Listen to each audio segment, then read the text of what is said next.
Hi! Have you ever wanted to get into tweening, but got confused?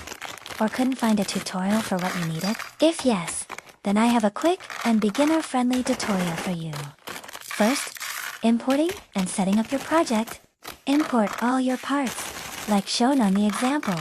Then, place your pivot points where they should be, where the limbs will bend, or just where your object will rotate around in general. The pivot point controls how something will rotate, as your object will always rotate around the pivot point. Then, layer parenting.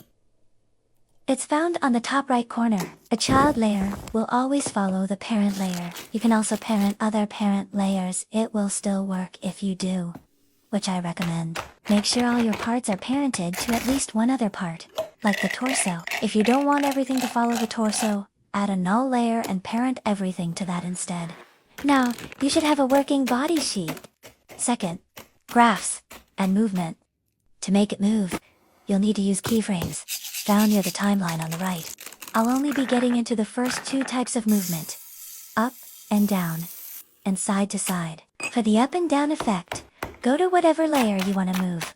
On the start of the timeline, add a keyframe. Go to the end of the timeline and add another keyframe. Then move the layer down or up while on that keyframe. You'll know if you're on it or not by the green highlight around it. Then go to graphs, found on the bottom left, and use this graph. You can adjust it to fit your clip's length, or use a different one depending on what effect you want. It's the same with side to side and doing stuff with rotation. Little extra tip. You can use some of the effects, like oscillate, bend, and stretch, to make the movement smoother. That's the basics. I may make a longer form video going into more detail eventually.